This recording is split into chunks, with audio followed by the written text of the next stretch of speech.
नमस्कार दोस्तों, स्वागत है आप लोग को हमारे इस यूट्यूब चैनल पर। तो आज के वीडियो में हम बात करने वाले हैं क्लास 10th के सेट नंबर 4 साइंस का सेट नंबर 4 मॉडल पेपर का है ना। इसमें बात करेंगे। तो देखो, जैक बोर्ड मॉडल पेपर 2022 जो खुला है, इसके बारे में हम लोग बात करेंगे। तो आप हमारे चैनल पर अगर नए हैं तो प्लीज़ सब्सक्राइब जरूर कर लीजिएगा, ताकि इसी तरह से वीडियो हम क्लास 8, 9 और 10th का हम जैक बोर्ड का अपलोड करते रहते हैं, तो आप लोग का नोटिफिकेशन पहुंच सके। और बेल आइकन को भी प्रेस कर दीजिएगा। धन्यवाद। देखिए, हम लोग सबसे पहला क्वेश्चन की तरफ बढ़ते हैं। कह रहा है कि ओम के नियम के आधार पर विभवांतर तथा विद्युत धारा में संबंध लिखिए और 1 एम्पियर को परिभाषित कीजिए। ये क्वेश्चन सेट नंबर 1 में पूछा गया था, है ना। तो ये बहुत ही वीवीआई है। 1 एम्पियर किसे कहते हैं, ये बोला। देखियो, हम आंसर देने का प्रयास करते हैं। लिख दिए आंसर। ओम के नियम के अनुसार चालक के सिरों के विभवांतर उसमें प्रवाहित विद्युत धारा के समानुपाती होता है, यानी V बराबर क्या होता है, IR होता है। जब किसी चालक से 1 सेकंड में 1 कूलम आवेश विद्युत धारा प्रवाह होती है तो उसे 1 एम्पियर विद्युत धारा कहते हैं। अब चलो हम लोग नेक्स्ट क्वेश्चन की तरफ बढ़ते हैं। नेक्स्ट क्वेश्चन है क्वेश्चन नंबर 2 है। क्वेश्चन नंबर क्या है, क्वेश्चन नंबर 2 है। क्वेश्चन नंबर 2 कर रहा है, किसी चालक की लंबाई में परिवर्तन उसके प्रतिरोध और प्रतिरोधकता पर क्या प्रभाव पड़ता है। इसका सिंपल सा आंसर रहेगा, किसी चालक की लंबाई को हम यदि बढ़ाएंगे तो प्रतिरोध बढ़ेगा, यदि हम लंबाई को कम करेंगे तो प्रतिरोध घट जाएगा। बस काम खत्म हो गया। तीसरा क्वेश्चन देखिए, कह रहे अम्लगम किसे कहते हैं। अम्लगम, यदि यदि कोई मिश्र धातु में एक धातु पारा है, मान के चलो 4-5 को धातु मिला के कुछ चीज़ बनाया गया है, और इसमें से कोई एक चीज़ पारा निकल गया। पारा मतलब क्या होता है, Hg, है ना। पारा निकल गया तो उसे क्या कहेंगे, अम्लगम कहेंगे। क्वेश्चन नंबर 4 देखिए, एथीन का आणविक सूत्र C2H4 होता है। C2H4 होता है ना। तो बोल रहा है इसमें कौन से सहसंयोजी आबंध होते हैं। सहसंयोजी आबंध, तो इसमें 2 कार्बन परमाणु के बीच द्विआबंध होता है। 2 कार्बन रहता है ना, तो उसमें क्या होता है, द्विआबंध होता है। इसमें क्या होता है, डबल बॉन्ड, द्विआबंध। और तथा कार्बन और हाइड्रोजन परमाणु के बीच एकल आबंध होता है। कार्बन और हाइड्रोजन परमाणु के बीच एकल आबंध, मतलब इसमें एक बॉन्ड होता है। अब चलिए क्वेश्चन नंबर हम लोग 5 की तरफ बढ़ते हैं। तो क्वेश्चन नंबर 5 कर रहा है कि जीवों में पाए जाने वाली विभिन्नता का क्या लाभ है ना, इसका पूछ रहा है। तो इसका आंसर देखो, जैव विविधता परितंत्र को स्थिरता प्रदान करता है ना, बैलेंस बना कर रखता है। पारिस्थितिक संतुलन को बरकरार यानी पूरा बना कर रखती है। पौधे तथा जंतु एक दूसरे से खाद्य श्रृंखला से जुड़े होते हैं। पौधे तथा जंतु जो होते हैं ना, एक दूसरे खाद्य से जुड़े रहते हैं ना। देखो, तो एक प्रजाति के विलुप्ति दूसरे प्रजाति के जीवन को प्रभावित कर सकती है। मान के चलो, इस दुनिया में पूरा पेड़ पौधा का ही पूरा नष्ट हो जाएगा, पेड़ पौधा का पूरा नष्ट हो जाएगा, तो हम लोग भी क्या हो जाएंगे, हम लोग भी विलुप्त हो जाएंगे, क्योंकि हम लोग सांस कैसे लेंगे, है कि नहीं। तो देखो, अब क्वेश्चन नंबर 6 देखो, समवृत्ति अंग किसे कहते हैं। समवृत्ति अंग को हम लोग समरूप अंग भी कहते हैं। समवृत्ति अंग को हम लोग समरूप अंग भी कहते हैं। समरूप एक जैसा रूप रहेगा, है ना, लेकिन काम अलग अलग रहेगा। जैसे देखो, ऐसे अंग जो संरचना में तो अलग अलग रहेगा, बनावट की दृष्टि से अलग अलग रहेगा, लेकिन कार्य दोनों क्या रहेगा, एक ही रहेगा। क्या रहेगा, एक ही रहेगा। देखो, उसे क्या कहेंगे, समरूप अंग कहेंगे। जैसे देखिए, पंछी का पंख और कीट का पंख, दोनों का क्या है, संरचना अलग अलग है, लेकिन कार्य क्या है, एक ही है ना। दोनों उड़ने का कार्य करती है। अब क्वेश्चन नंबर 7 देखिए। क्वेश्चन नंबर 7 क्या कह रहा है कि आप अपने व्यवहार का एक उदाहरण दें, अपने खुद का, है ना, कि आपका व्यवहार किस तरह से है कि नहीं, जो यह बताते हैं कि आप एक पर्यावरण मित्र हैं। मतलब आपका व्यवहार ऐसा होना चाहिए कि आप ऐसा लगना चाहिए कि आप एक पर्यावरण मित्र हैं, है ना, इस तरह से लगना चाहिए। देखो, बोलेंगे कि हम सर, हम बाज़ार जाते समय खुद का थैला ले जाता हूँ, किसी दूसरे का यूज नहीं करता हूँ, है ना, और प्लास्टिक का प्रयोग कम से कम करता हूँ। प्लास्टिक एक अजैव निम्नीकरणीय पदार्थ है, इसका विघटन नहीं होता है। विघटन मतलब पचता नहीं है, और यह पर्यावरण को नुकसान भी पहुंचाता है। बस इससे पता चलता है कि तुम एक पर्यावरण मित्र है ना, और आपका व्यवहार भी बहुत बढ़िया है। क्वेश्चन नंबर 8 देखिए, कह रहा है चालक का प्रतिरोध को परिभाषित कीजिए। चालक का प्रतिरोध को परिभाषित कीजिए, है ना। और चालक का प्रतिरोध किस कारकों पर निर्भर करता है। देखो, इसका आंसर देने की कोशिश करते हैं। किसी चालक के सिरों का लगाया गया विभवांतर तथा उसमें प्रवाहित धारा के अनुपात को, है ना, उस चालक का प्रतिरोध कहते हैं। चालक का प्रतिरोध चालक की लंबाई के अनुप्रस्थ काट का क्षेत्रफल और चालक की पदार्थ की आकृति पर निर्भर करता है। आप लोग ये सब नोट डाउन जरूर कर लीजिएगा। उम्मीद करते हैं कि आप लोग को अच्छी तरह से समझ में आता होगा। अब चलिए नेक्स्ट क्वेश्चन की तरफ हम लोग बढ़ते हैं। नेक्स्ट क्वेश्चन है कि 2 ओम, 3 ओम और 6 ओम, है ना, 2 ओम, 3 ओम और ये 6 ओम, ये ओम का निशान है। 3 प्रतिरोधकों को कैसा जोड़ा जा सकता है, कैसे जोड़ा जा सकता है कि कुल प्रतिरोध क्या, कुल प्रतिरोध 1 ओम हो, क्या ओम हो, 1 ओम हो। किस तरह से जोड़ेंगे कि 1 ओम आएगा। दूसरा क्वेश्चन, किस तरह से जोड़ेंगे कि 11 ओम आएगा, किस तरह जोड़ेंगे कि 11 ओम आएगा। देखिए ध्यान से, आप लोग ध्यान दीजिए, दो फॉर्मूला होता है, एगो पार्श्व क्रम वाला और एक होता है श्रेणी क्रम वाला। 1/R1 plus 1/R2 plus 1/R3 इस तरह चलते रहता है। और ये तो समांतर थी, श्रेणी क्रम वाला हो गया। और ये देखो पार्श्व क्रम वाला, 1/R बराबर 1/R1 plus 1/R2 plus 1/R3। ये क्या होता है, समांतर क्रम बोलो या श्रेणी क्रम वाला फॉर्मूला होता है। तो इसमें देखो 1 ओम कैसे आएगा, तो सर यदि हम श्रेणी क्रम वाला जोड़ेंगे तो डायरेक्ट जुड़ जाएगा, 2 3 5 और 6 11, ये तो 11 आ जाएगा श्रेणी क्रम से। यदि समांतर क्रम से जोड़ेंगे तो मेरा कितना आएगा, 1 आएगा। तो वही हमको लिख देना है। तो 1 नंबर क्वेश्चन का आंसर यहाँ पर हम दे दिए। लिखेंगे एक प्रतिरोध प्राप्त करने के लिए तीनों प्रतिरोध को समांतर क्रम में हमको जोड़ना पड़ेगा, है कि नहीं।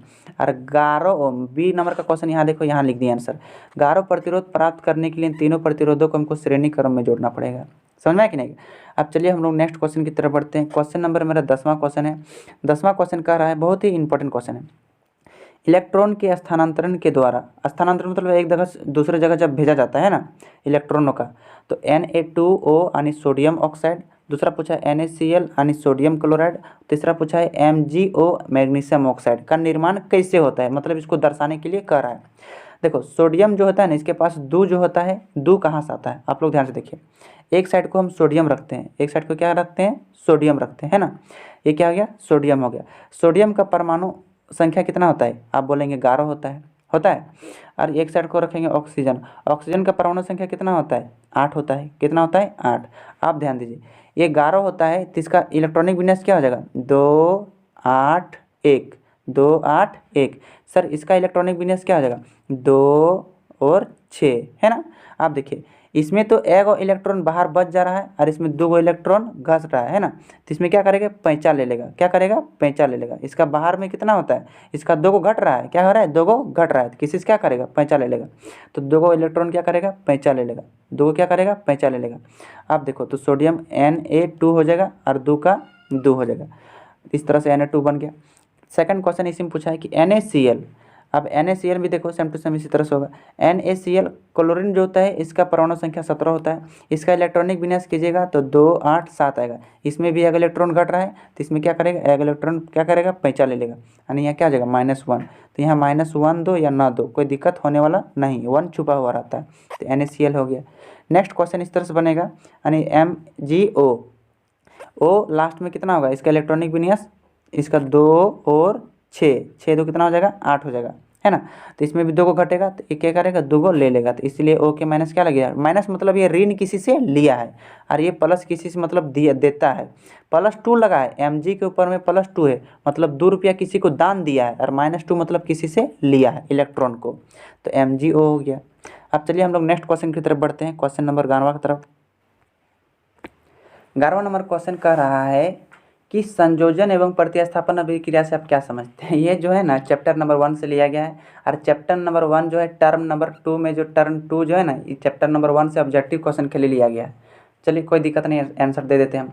ऐसी अभिक्रिया जिसमें 2 या 2 से अधिक पदार्थ मिलकर एक नए पदार्थ का निर्माण करता है, उसे क्या कहेंगे, संयोजन अभिक्रिया कहेंगे। क्या करेंगे, संयोजन अभिक्रिया। जैसे देखो ये छोटुआ है, ये क्या है, छोटुआ है, और ये कौन है, छोटिया है। अब दोनों का शादी ब्याह हो गया, अब दोनों मिलकर एक दूसरे से क्रिया कर कर छोटिया एगो छोटुआ का निर्माण करेगा, एगो गिद्धवा का निर्माण करेगा। देखो 2 या 2 से अधिक गोटा मिला है और एक गोटा का निर्माण किया है। अभी आरो गोटा का निर्माण करेगा, अभी तो एक ही गोटा हुआ है ना, समझ लो। अभी एक गोटा का निर्माण किया, इसको क्या कहेंगे, संयोजन अभिक्रिया कहेंगे। बात को समझे। जैसे देखो Ca कैल्शियम ऑक्साइड और H2O पानी, जल को मिलाएंगे तो क्या बनेगा, कैल्शियम ऑक्साइड सॉरी OH का होल2, मतलब क्या हुआ, बुझा हुआ चूना बनेगा। अब देखिए प्रतिस्थापन अभिक्रिया।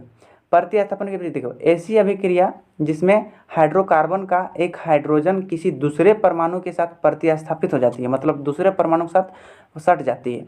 तो उसे क्या कहते हैं, प्रतिस्थापन अभिक्रिया कहते हैं। जैसे देखो ये आप है और ये आपकी वाली है ना। आप दोनों बतियाते हैं बहुत बढ़िया से।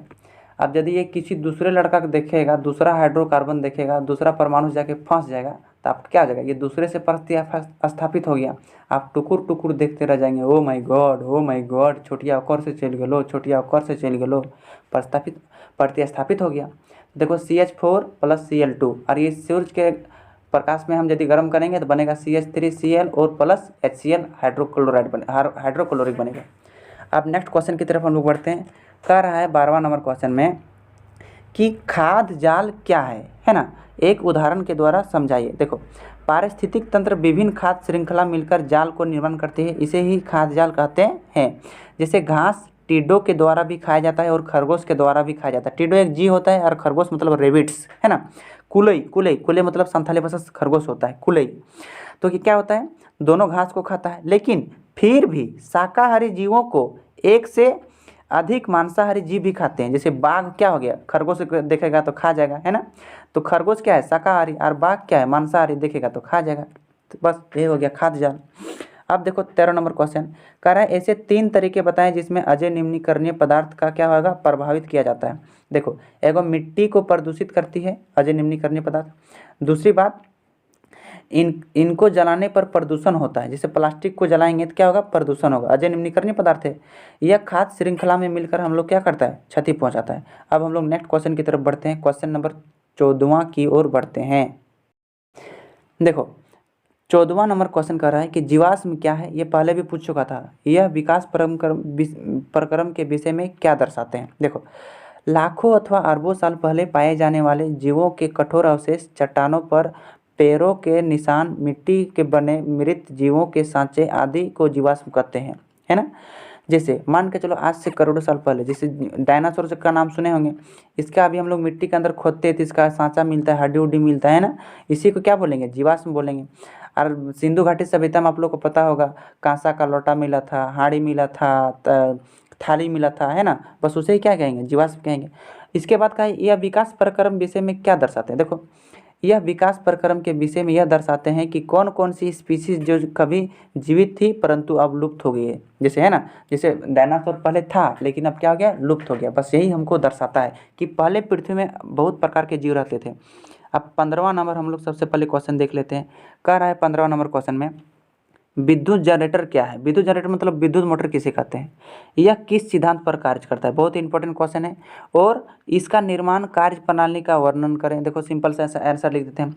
विद्युत जनरेटर एक ऐसी युक्ति है जो यांत्रिक ऊर्जा को विद्युत ऊर्जा में परिवर्तित करता है। यहाँ हम छोटा सा क्वेश्चन लिख दिए हैं। लंबा सा क्वेश्चन चाहिए तो सेट नंबर 2 में आप लोग चले जाइएगा, आप लोग को मिल जाएगा लंबा सा क्वेश्चन किस तरह से किया जाता है। कार्य प्रणाली को वर्णन करने के लिए कर रहा है, हम वहाँ वर्णन कर दिए, इसलिए यहाँ पर हम छोटा सा क्वेश्चन करके यहाँ पर हम लिख दिए, है ना। विद्युत ऊर्जा को यांत्रिक ऊर्जा में परिवर्तित कर देता है, उसे क्या कहेंगे, हम विद्युत जनरेटर कहेंगे। यह विद्युत चुंबकीय प्रेरणा के पर काम करता है, विद्युत चुंबकीय प्रेरणा के सिद्धांत पर काम करता है। जब किसी चालक को विद्युत चुंबकीय क्षेत्र में रखकर घुमाया जाता है तो विद्युत धारा उत्पन्न यानी करंट उत्पन्न होता है ना।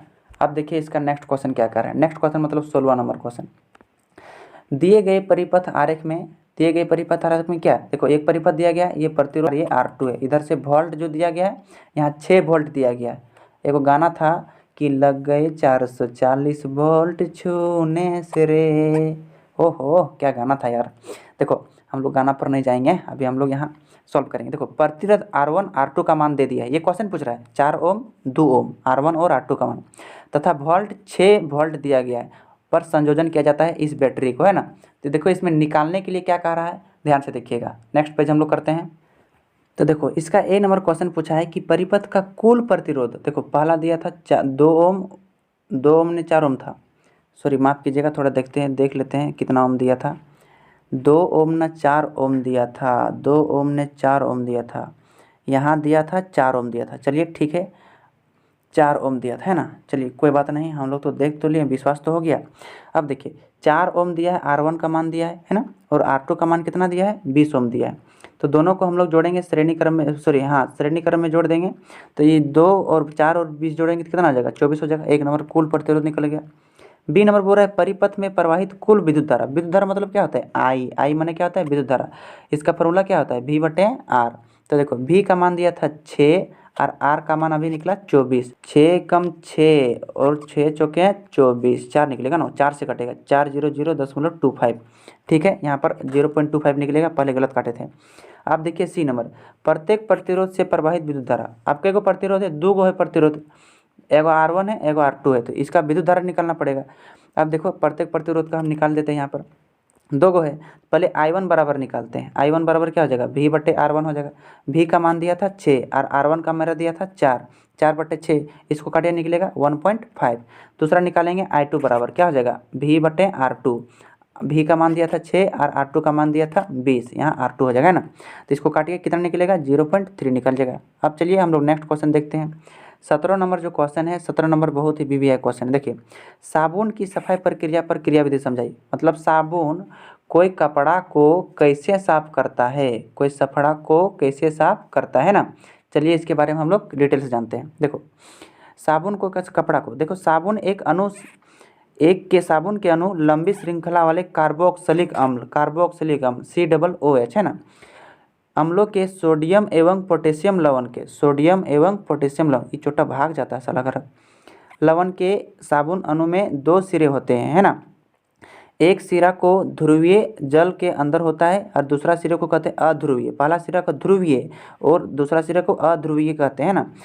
ध्रुवीय जो जल के अंदर रहता है और अध्रुवीय जो जल के बाहर रहता है ना। इसमें से कपड़े धोने के लिए जो होता है समय में ध्रुवीय भाग बाहर की ओर होता है कपड़ा धोने समय, और बाद में जो होता है उसके बाद जो अध्रुवीय वाला भाग जो होता है मेल या तेल की बूंद की ओर होता है। इस प्रकार तेल की बूंद साबुन के अणुओं को घेर लेती है, यानी घिर जाती है, और साबुन द्वारा बनी उस संरचना को मिसेल कहते हैं। जो मान के चलो यहाँ पर पूरा गंदा है, कपड़ा में पूरा गंदा है, अब पूरा घेर लिया साबुन एक कपड़ा को पूरा घेर लिया, अब एकदम पूरा कचर के धोएगा, पूरा पानी से धोएगा ना, इसी प्रक्रिया को हम लोग मिसेल कहते हैं। अतः इस प्रकार कपड़ा को कचर के साफ कर देता है, मतलब हमारे कपड़े को धुल देता है, बात को समझिएगा। नेक्स्ट 18 नंबर क्वेश्चन देखिए, स्पीशीज से आप क्या समझते हैं, मतलब स्पीशीज से आप क्या समझते हैं, है ना। देखो इसका शॉर्टकट हम लोग आंसर देने की कोशिश करते हैं। स्पीशीज ऐसे जीव का समूह जिनमें आधारभूत विशेषताएं समान होती है तथा आपस में लैंगिक जनन कर सकते हैं, उसे क्या कहेंगे स्पीशीज कहते हैं। लैंगिक जनन कहने का मतलब क्या होता है, दो जीव भाग लेंगे, नर और मादा, यह छोटुआ और ये क्या है छोटिया है, तो दो भाग लेंगे तो इससे क्या होगा, और एक छोटुआ पैदा हो जाएगा। नेक्स्ट क्वेश्चन देखिए, अब इसका बी नंबर देखिए, 18 का बी नंबर कह रहा है कि वह कौन से कारक है जो नए स्पीशीज को, अरे बोका कंधे कंधे भाग जा रहा है, रुको ना, एक थोड़ा रुको। वह कौन सा कारक है जो नई स्पीशीज को उद्भव में कर लाता है। देखो इसका पहला नंबर क्वेश्चन लिख देना, शारीरिक लक्षणों में परिवर्तन। कोई शारीरिक लक्षणों में परिवर्तन होता है तो नया स्पीशीज उत्पन्न हो जाता है। दूसरा, गुणसूत्रों की संख्या में परिवर्तन होता है तो उसमें नया जीव उत्पन्न हो सकता है। जैसे देखो मान के चलो तोर 46 गुणसूत्र और तोर पत्नी के बीच 46 गुणसूत्र, और तोर बेटवा में 47 गुणसूत्र चल जाएगा ना, 48 गो, तो तोर बेटवा के एक्स्ट्रा मान के चलो 6 गो उंगली निकल जाएगा हाथ वाला, 4-5 गो गोड़ हो जाएगा, 70-80 गो गुणसूत्र चल जाएगा तोर बेटवा में, तो बहुत दिक्कत हो जाएगा इस तरह से। अब देखिए जैव निम्नीकरणीय, इसका थर्ड नंबर में विभिन्नताएं जिसमें जन्म की क्षमता न हो, है ना। नेक्स्ट क्वेश्चन पूछा है, जैव निम्नीकरणीय और अजैव निम्नीकरणीय पदार्थ में अंतर बताइए। देखो अंतर कैसे लिखेंगे, एक साइड लिखेंगे जैव निम्नीकरणीय और एक साइड लिखेंगे अजैव निम्नीकरणीय, है ना। अब इसका अंतर स्पष्ट करने के हम लोग प्रयास करते हैं। देखो जैव निम्नीकरणीय ये वे अपशिष्ट पदार्थ होते हैं जिन्हें हानि रहित पदार्थों में तोड़ा जा सकता है, मतलब इन पदार्थों को तोड़ा जा सकता है, जैसे गोबर दियाँ लाकर खदर खदर कर एकदम पृथ्वी में मिल जाता है, इसमें कोई प्रॉब्लम हानि नहीं होता है। लेकिन अजैव निम्नीकरणीय पदार्थ क्या होता है, अपघटित नहीं होता है, इसे तोड़ा नहीं जा सकता है। जैसे प्लास्टिक हो गया, DDT का टीका मतलब हो गया, प्लास्टिक कितना तुम आप कर लो लेकिन उसको सड़ा गला नहीं सकेगा, यही होता है प्लास्टिक का खासियत। इसका भी देखो, ये पदार्थ जीवाणुओं यानी बैक्टीरिया द्वारा अपघटित हो जाता है, लेकिन यह बैक्टीरिया द्वारा अपघटित नहीं होता है, बात को समझे ना। हाँ, अब हम लोग नेक्स्ट क्वेश्चन की तरफ बढ़ते हैं। का लास्ट बी नंबर क्वेश्चन पूछा है कि क्या कारण है कुछ पदार्थ जैव निम्नीकरणीय होते हैं तो कुछ पदार्थ अजैव निम्नीकरणीय होते हैं, क्या कारण है। देखो वे पदार्थ जो जैव प्रक्रमों से अपघटित हो जाते हैं निम्नीकरणीय पदार्थ कहते हैं, यानी जैव निम्नीकरणीय पदार्थ कहते हैं, है ना। ये पदार्थ जो होता है कुछ समय अंतराल बाद क्या होता है, परिवर्तन हो जाता है, अणुओं में परिवर्तन हो जाता है, जैसे गोबर पूरा धरती मिल जाता है। लेकिन अजैव निम्नीकरणीय पदार्थ जो होता है अपघटित नहीं होता है और वह पर्यावरण में लंबे समय तक बने रहते हैं, है ना। तो ये इससे क्या होता है, जैव निम्नीकरणीय और अजैव निम्नीकरणीय बराबर 2 भागों में बांट देता है, बस यही कारण है। तो उम्मीद करते हैं कि आप लोग का यह वीडियो पसंद आया होगा। तो पसंद आया होगा, है ना, तो हमारे चैनल को सब्सक्राइब जरूर कर लीजिएगा और वीडियो को ज़्यादा से ज़्यादा लोगों तक शेयर जरूर कीजिएगा, है ना। आप लोग को यदि क्लास 8, 9 और 10th की पढ़ाई करना चाहते हैं साइंस और मैथमेटिक्स सब्जेक्ट का, तो हमारे इस चैनल में आसान से आसान भाषा में, झारखंडी भाषा में एकदम पढ़ाया जाता है। तो हमारे चैनल को सब्सक्राइब कर रख लीजिएगा ताकि हमारे और साथ में बेल आइकन को भी प्रेस कर दीजिएगा, जो घंटिया होता है ना उसको भी दबा दीजिएगा, ताकि हमारे आने वाले हर एक वीडियो का नोटिफिकेशन आप तक पहुँच सकेंगे। तो उम्मीद करते हैं पसंद आया होगा। तो हंसते रहिएगा, मुस्कुराते रहिएगा, है ना। अब मिलेंगे नेक्स्ट वीडियो में, तब तक के लिए टाटा बाय बाय, जय हिंद, जय भारत।